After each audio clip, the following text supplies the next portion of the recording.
સોમતી અમાસ. અમાસ એટલે અમાવસ્યા, અમ એટલે સાથે અને વસ્યા એટલે વસનાર, સાથે વસનાર. આ દિવસે સૂર્ય અને ચંદ્ર સાથે વસે છે. અમાસ ક્યાં વારે આવે છે તે મુજબ તેની ઓળખ પણ થતી હોય છે, જેમ કે સોમવારની અમાસ સોમતી અમાસ, બુધવારની અમાસ બુધવારી અમાસ વગેરે. સોમતી અમાસના દિવસે શિવ પૂજનનો ઘણો મહિમા છે. આ દિવસે શિવ જપ અને મહામૃત્યુંજય જપ વિશેષ થતા હોય છે. શિવ મહિમ સ્તોત્ર, શિવ કવચ, રુદ્રી પાઠ પણ થતા હોય છે.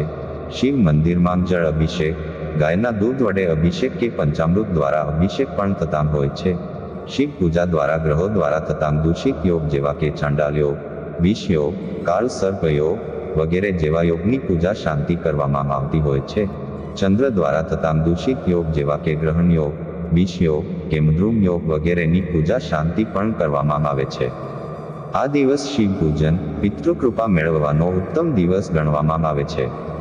આ દિવસે પિતૃદોષ દૂર કરવાનો અને શાપિત દોષ દૂર કરવાના વિશેષ પ્રયોગ પણ થઈ શકે છે, એમ જ્યોતિષશાસ્ત્ર જ્ઞાતાઓ જણાવી રહ્યા છે. સોમતી અમાસના દિવસે મહામૃત્યુંજય મંત્રનો જાપ કરતા કરતા શિવલિંગ ઉપર શેરડીના રસનો અભિષેક કરવામાં આવે તો પિતૃદોષ દૂર થાય છે.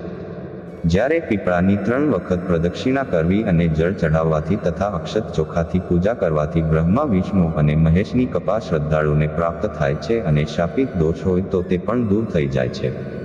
પુરાણોક્ત ઉલ્લેખ અનુસાર જે પણ શ્રદ્ધાળુ મહામૃત્યુંજય મંત્રના જાપ કરતા કરતા શુદ્ધ ઘીથી શિવલિંગ ઉપર પૂર્ણ શ્રદ્ધાભાવપૂર્વક અભિષેક કરે અને બ્રાહ્મણને ભોજન કરાવવામાં આવે તો નપુંસકતાનો રોગ દૂર થઈ શકે છે. ઓમ નમ શિવાય મંત્રનો જાપ કરીને સાકર મિશ્રિત દૂધનો શિવલિંગ ઉપર અભિષેક કરવામાં આવે તો બુદ્ધિબળ અને તેજસ્વીતામાં વૃદ્ધિ થાય છે તથા ઘરની અશાંતિ કંકાસ પણ દૂર થાય છે. જે કોઈ શ્રદ્ધાળુ માત્ર રુદ્ર મંત્ર કે શિવસહસ્રનામાવલી કે ઓમ નમ શિવાય મંત્રથી શિવલિંગ પર અવિરત જળાભિષેક માત્ર પણ કરે તો તેને પાપ અને રોગમાંથી મુક્તિ મળે છે. અમાસના અધિદેવતા શિવ અને પિતૃઓ છે. આ દિવસે શિવજી અને પિતૃઓનું પૂજન કરવાથી શિવ અને પિતૃઓના આશીર્વાદ પ્રાપ્ત થાય છે અને પિતૃદોષમાંથી મુક્તિ મળે છે. જ્યારે અમાસના દિવસે પણ સોમવારે આવતી હોય ત્યારે તેનું મહત્વ વધી જાય છે. જન્મકુંડળીમાં ખરાબ યોગ હોય, માનસિક ચિંતા રહેતી હોય તેવી વ્યક્તિઓએ આ દિવસે શિવાલયમાં જઈ શિવારાધનાથી તેમાંથી મુક્તિ મળે છે. પાણિયારે આડી વાટનો દીવો કરવાથી પિતૃકૃપા પ્રાપ્ત થાય છે.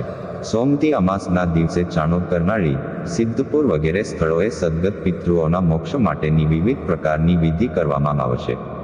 જ્યારે પિતૃકૃપા મેળવવા માટે પાણિયારે આડી વાટનો દીવો કરવો જોઈએ. ઉપરાંત પીપળાને જળ ચઢાવીને શ્રી વિષ્ણુ સહસ્રનામ સ્તોત્રનું પઠન પણ કરી શકાય છે.